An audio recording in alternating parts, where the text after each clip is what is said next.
এক ঘন্টা ইন্ডিয়ান বিদেশ সচিব লুকায়িত ছিল বলে প্রচারিত হইতেছে। আপনি কি মনে করেন এই কারণেই কি তাইলে বিডিআর বিদ্রোহের তদন্তটা বন্ধ হয়ে গেল? আপনি এটা কিভাবে মূল্যায়ন করেন? এবং ইলিয়াস হোসেন বলছে তার 24 ঘন্টার মধ্যেই তার চ্যালেঞ্জ সত্য হয়েছে। তার মানে কি মনে করেন ইলিয়াস হোসেন শতভাগ অথেন্টিক কথাই বলছে? স্যার, যদি 1971-এর কথা ধরেন তাহলে 2024 আমাদের তৃতীয় স্বাধীনতা। যদি 24 আমাদের তৃতীয় স্বাধীনতা, 71 আমাদের দ্বিতীয় স্বাধীনতা। স্যার, 71-এ কি আমরা কোনো মানচিত্র পাইছিলাম?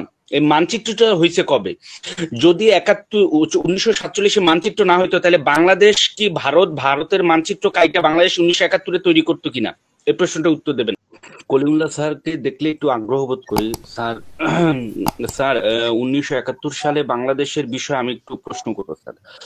সেটা হলো Israel helped us to retaliate 1967 এটাই মূলত ইসরায়েলের প্রধান রিটেলিয়েশন।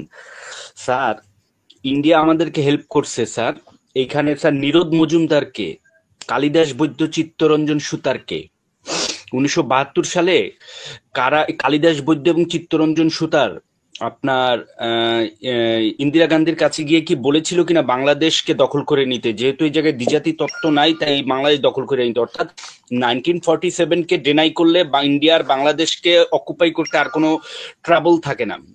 তো কালিদাস বৈদ্য এবং চিত্তরঞ্জন সুতার 1972 সালে বাংলাদেশকে অকুপাই করে নিতে বলছিল কিনা ইন্দিরা গান্ধীর কাছে? সেই হিসাবে যদি আপনি বিবেচনা করেন ইন্ডিয়া কি আমাদের বন্ধু হইতে পারে কিনা? এই চিত্তরঞ্জন সুতার মুক্তিযুদ্ধকালীন শেখ মুজিবুর রহমানের উপদেষ্টাদের মধ্যে একজন ছিলেন, খুব সম্ভবত, ইতিহাসের পাতা থেকে জানা যায়। এই অভিযোগ, এই কথাগুলো সত্য কিনা?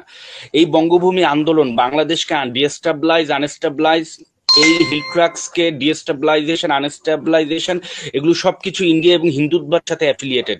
আপনি কিভাবে বিশ্লেষণ করেন? আপনার কাছে আরেকটা গুরুত্বপূর্ণ প্রশ্ন করব স্যার। আজকে কনস্টিটিউশনাল অ্যাসেম্বলির যে আমাদের যে সংস্কারক যে প্রধান আলী রিয়াজ সম্ভবত উনি হচ্ছেন ন্যাটো আটলান্টিক অ্যাসোসিয়েশনের ফেলো।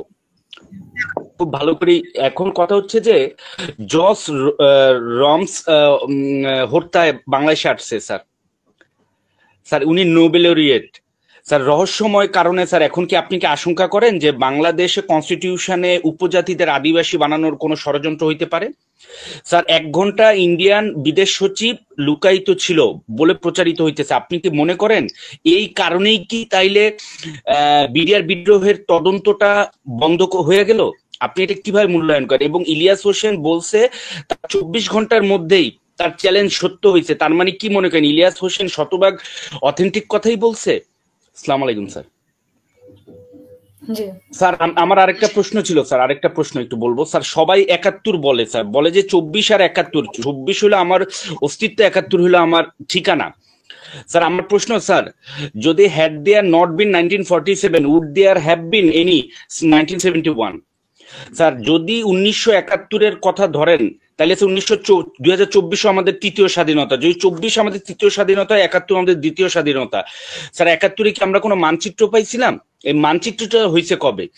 যদি 1947-এ মানচিত্র না হইতো তাহলে বাংলাদেশ কি ভারতের মানচিত্র কাইটা বাংলাদেশ 1971-এ তৈরি করতো কিনা? এই প্রশ্নটা উত্তর দেবেন। তাই আমাদের প্রকৃত স্বাধীনতা কি 1947 না 71? আমাদের এক্সিস্টেন্সিয়াল আইডিওলজি কোনটা, 1947 না 1971? একটু উত্তর দেবেন স্যার। আসসালামু আলাইকুম।